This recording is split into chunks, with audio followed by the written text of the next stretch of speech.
In case you didn't hear, my name's Dave Carger. I'm with Entertainment Weekly magazine. It's my pleasure to be here with you tonight and start off this session asking Taraji a couple of questions, and then I want to open it up to you all so you can have at her as well. Taraji, I heard a really interesting story about a family reunion, a family gathering that took place soon before you shot this film. And through your mind was running the thoughts that you were going to be playing this character over a lot of different ages. And there were a lot of family members there that you interacted with. What was that like? Tell the audience about that. Well, my grandmother has 8 children. I don't know how she did it. She has 8 children, 5 of them women, 1 being my mom. She had to get it together, and I was able to go. And there was a woman there to represent every age I had to portray. So I just sat back and watched them. But what I found so refreshing, you know, in Hollywood, it is taboo to get older, to age, especially for women, if you're in the business. They're always out with the old, in with the new, and it's like, hey, wait a minute, I'm still hot. So what I found was, like, none of them were fighting age. They were embracing it. And they made it look better with time. You know, my aunt that was 40, 50, 60, and then my grandmother who is 84, who certainly, you know, grew up at a time when life was really hard, no dishwashers, you know, barely washer and dryers. But her face didn't show it. And she had just had knee replacement surgery, and she would be doing a little exercise, and I said, Grandma, what are you talking about? Baby, I'm exercising my knee. And I mean, her face didn't show fighting age. And I think that lends to her, and all of my aunts, being able to find the joy in life and even the darkest moments. So I've decided to embrace age. Instead of looking like this, I'm gonna just embrace it. And I think some of the most sexiest women in the business to date, Meryl Streep, Susan Sarandon, Alfre Woodard, they are sexy because they embrace it. It's inevitable. We're all going one way. We're going out of here, so you might as well submit to it. So are all your aunts going to see this movie and in particular scenes go, that's me, that's me? I don't know if they'll be able to pinpoint it like that. You're a mom. Yes. Do you think you could have played this role as well as you did if you weren't? I'm pretty sure. Because I asked Cate Blanchett. My father died on me in the hospital room a year before we filmed this. And what hit me when I first watched this film was Cate Blanchett's perfect portrayal of someone passing away. And I asked her, I said, had you ever experienced that? And she said, no, you know, I just, you know, interview people. So my point is, I think I would have been. I'm a trained actress. You know, you do the research, and but I think there's a deeper level you're able to bring when you actually experience it. You know, me being a mother, that's what I am. I can't get away from it. I try to mother my friends, and they're like, get away from me. You're not my mother. Stop picking on me. You know, that's just something, once a mom, always a mom. I can't, you know. And what comes with being a mother is unconditional love. You have an understanding for it when you're a mom. Because, you know, kids don't like to do everything you tell them to do, so you still have to love them through it. We were talking before while you guys were watching the film, and you were telling me about the scene where you first encounter the baby Benjamin on the steps, and how it was like an animatronic creature that you spent some time with, so you got really used to it, and so you could love it. And then obviously in the scenes where the Benjamin character is older, you're playing opposite not an animatronic, but the actual human being, Brad Pitt. So which of either of those two was easier or tougher, to play opposite special effects or to actually be working with the actors? Did it feel weird? No, it didn't feel weird. I was always that child that had a very vivid imagination. I would make my father get on all fours, and he would be the kitchen sink, the stove, and the refrigerator all together. I'd just be like, stay there. So I could act opposite cardboard. So it wasn't difficult. The animatronic baby was fine because, you know, growing up, I played with baby dolls. I didn't play with Barbie. She had too much. I hated her. But I always played with baby dolls, and I remember when I first encountered this animatronic baby, I was like, wow, why didn't they make baby dolls like this when I was growing up? This is incredible. All they had was the baby alive that just did like this, wah, wah. But this baby was incredible. It took 3 puppeteers to operate this animatronic baby off screen. And the apparatus they used looked like a remote control that you would use for a car or a boat. They would make it wink at me in between takes. It was really bizarre. I had wires out his butt. And then what they did, what I thought was really smart, was they hired 3 actors. They were really, really good actors, 3 different sizes to portray Benjamin at different ages. And they had a blue cap on their heads with a bunch of X's and O's.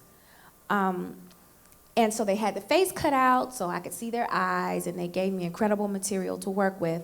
And Fincher, Brad Pitt, and these 3 actors made sure they were all on the same page as far as who they wanted Benjamin Button to be, so that in post, whatever Brad was doing would match, what the actors were doing. I just couldn't understand the concept. I was on the set and I would be like, okay, I signed up to act opposite Brad Pitt. Where is he? And he tried to explain what was gonna happen later, and I was like, I just don't get it. And so then when I see the final product, I know where to look, guys. I'm telling you, it was seamless. You couldn't tell. You could even see the pores.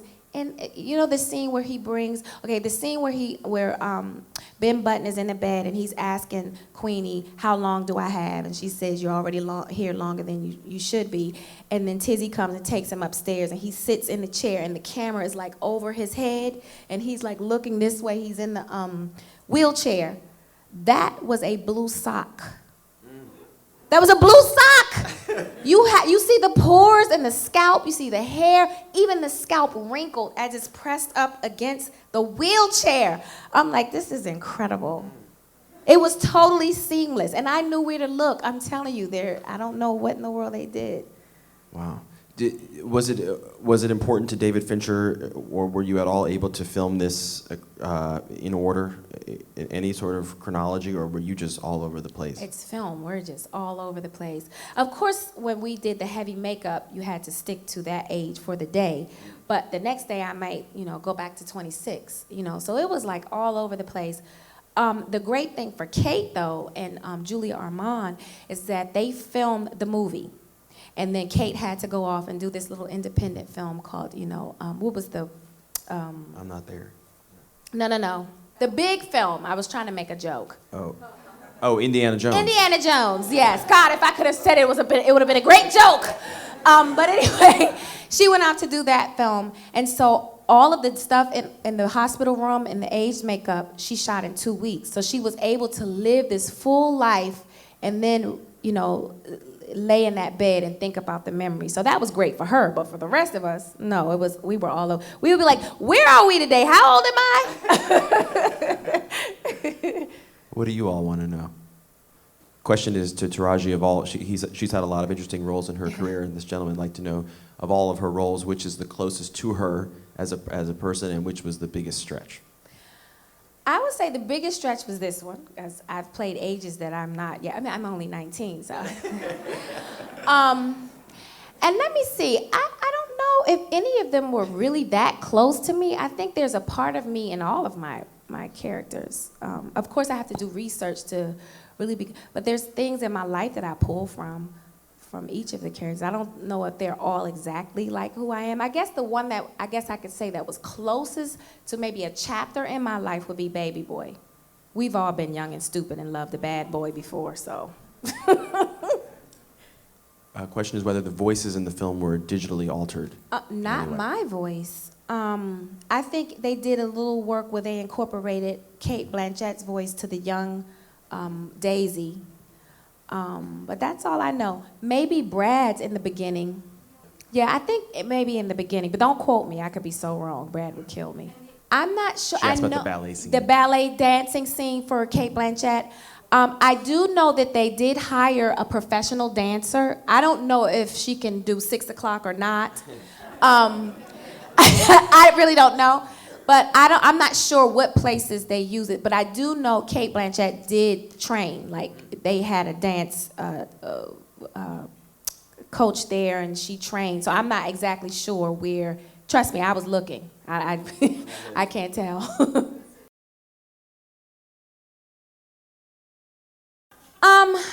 Yes.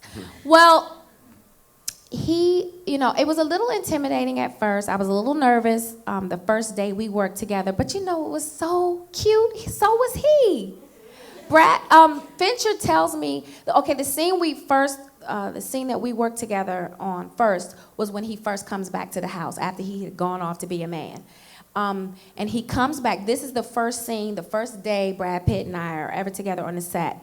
And he comes on. I'm a little nervous, but I get to hide behind the fat suit and the wrinkled face. And so he comes on the set. David Fincher tells me this after. He's like, yeah, Brad comes over to me and he's like, I'm nervous. I don't really have anything to do in this scene. I'm nervous, that's cute. Which made me totally relax because this is Brad Pitt and you still get nervous? Okay, so he's like, I'm nervous. I don't really have anything to do in this scene. And Fincher's like, oh, don't you worry about it. Taraji's got it. So he yelled action. We do the scene. Brad Pitt goes back over to Video Village, and he's like, oh, my God, where did you get her? She's incredible. Of course, I don't find this out until later. The entire time we're shooting the scene, I'm like, oh, my God, that's Brad Pitt. Oh. And he did something at the table, and I was like, is he trying to throw me off, or is he playing? He was like playing with my hand when I was telling him about Tizzy passing away. And I was like, yeah, I heard about you big stars. You like to throw people off. You feel like I'm stealing the scene or something? That's what I'm thinking in my head. Of course, I don't say it to Brad Pitt. But then I find out later, he's just a big goofy guy. He just likes to play. So, no time in the audition process when you had callbacks or anything, they never put you guys together. You met. Never. You met on the set on the day that you filmed that? Actually, I met when we were going through the prosthetics procedure, but kind of briefly. I mean, I wasn't comfortable. I hadn't proved myself as an actress yet. I'm still. They don't know what I can do, really. It was kind of strange, and I would see him, and I'd be like, oh my God, that's Brad Pitt. Okay, get it together. You're gonna have to work with him. Get it together. And once I got to meet him, he's just so regular, down to earth, and quite goofy. Question about working with Fincher and the takes. Yes, the infamous takes. Well, here's my deal about that. I never in my life thought I'd meet someone who obsesses more than me. So that was refreshing. I mean, I'm a woman. That's what we do. We obsess. Oh, girl, those shoes. There's a little spot right there. If I could do my life over in takes, I would. But Fincher, I found to be quite nurturing. He cares about every aspect of film. He cares about the cast. He cares about the crew. He cares about the extras. He was interacting with the extras. He cares so much that he would, if something like the camera movement, and if there was a bobble in the camera and the movement of the camera, he would come from Video Village and he would just look like he was physically ill. He just cares so much. And I think he was, like I said, quite nurturing. I've never been around a man that I wanted to crawl in his lap, suck my thumb, and have him read me a bedtime story. And I think that lends to the fact that I think he was a single father at some point in his life to his female daughter. I mean, to his female daughter, to his daughter. But he was very nurturing. I felt quite safe with him. I knew he knew what he was doing. I mean, he's David Fincher.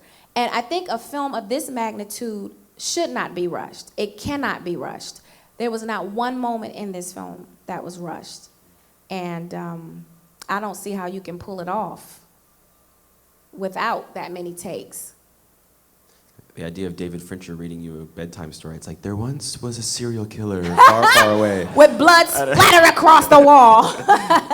Okay, right here, yeah. Yeah. Well, she can answer the first one, you can think of it. The question was, how much of the movie did Taraji film before she actually met Brad? Well, I think I was working about 2 weeks before he got on the set. I don't know. It was 2 years ago. I can't remember which scenes exactly. Really? But certainly all the scenes where it wasn't him and his body. 150 days. And then we had to go back for reshoots. Wow. Okay, right here, yeah. Taraji is Swahili. I'm not. My dad found it in a book of African names. It's Swahili and it means hope. What a year for that, huh? Hope. How was New Orleans? New Orleans. I'd never experienced New Orleans pre-Katrina, so it was bittersweet, I must say. I say bitter because it was 3 years after Katrina, and yes, in the French Quarter and where the tourists go, it was great, but just on the outskirts, it was hauntingly empty.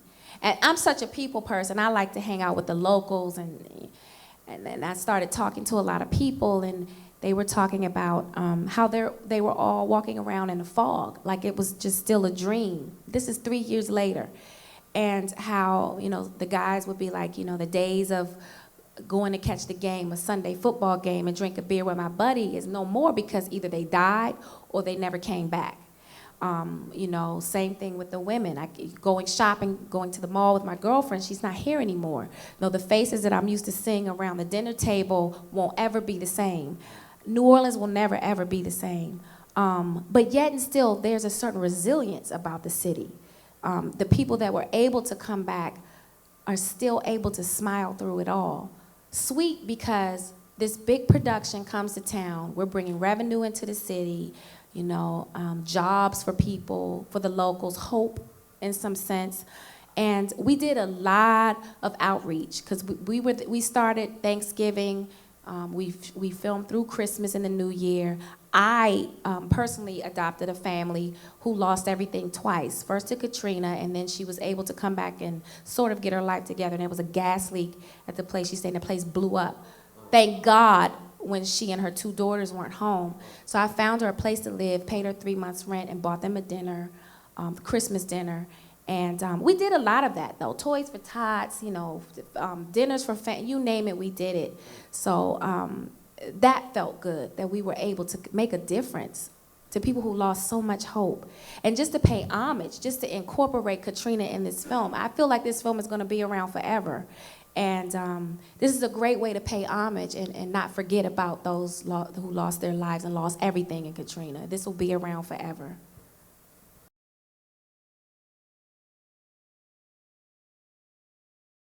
Okay, oh, a great voice. That's such a hard question. You asking me to pick my favorite? I don't know. I guess I would have to say Fincher. Because I'm going to say, I think he's the only director in the industry that the studios will allow to do as many takes. That's rare. As an artist, you always feel like, did I get it? Did I get it? Oh God, I obsess. I will go home and obsess about what I said on the stage. That's how kooky I am. But as an artist, you never know, did I get it? Did I get it? And you're always, most feature films, if you don't finish your day, whatever scene you didn't get, we're taking it from the film. That's why if you ever look at a film, it's like, oh God, something's missing. Well, chances are they didn't finish their day, so they scratched that scene. So it's very rare that you get an opportunity to do it over and over and try it so many different ways. And I found that pretty darn great because, of course, I still obsess. I can do 1,000 takes and be like, God, I could have did it this way. But at least you walk away knowing they got at least about, 50 good takes that they can pick from. I'm over-exaggerating. I don't know. I stopped counting. Right here? More like 100. No, I'm kidding. Question about learning the accent the and how accent. long she had between getting cast and actually beginning to film. They hired a dialect coach. I actually, when I booked this film, I was going off to film Talk to Me. This was the first time in my career I had a film lined up, but that felt good. Unfortunately, I'm unemployed right now, but so I had gone off to do a whole nother film, and I knew I was coming back to this. So I had this script. Of course, I couldn't crack this script open because I knew Vernell and Talk to Me needed my full attention. But once that film was over, God, I can't even remember. It had to be months because we had to go through the whole prosthetic process. That was like about 2 to 3 weeks, just getting the prosthetics together. And while we were doing that, we were meeting with the dialect coach. So that was like a 3-week process. He gave us tapes to listen to, and he was also on the set. I did talk to locals, but then, I was a period. My stuff happened in the early 1900s. So there was, and Queenie was different because Queenie was around predominantly rich white people. So even though, because the dialect with the black people that lived in just basically the black area had a different sound than the rich white people. So I tried to incorporate both. Like, as she got older, she got a little more comfortable and slipped into her own little thing. But, it was a certain kind of way she held herself, when she was younger in the house. Well, Taraji actually is getting up at the crack of dawn tomorrow to do the Today Show. So if you're up at 8:30 tomorrow, you can check her out on NBC. But I want to say thank you for being here, and thank you for all the questions. Thank you so much for coming. Really appreciate it. And staying to listen to me babble.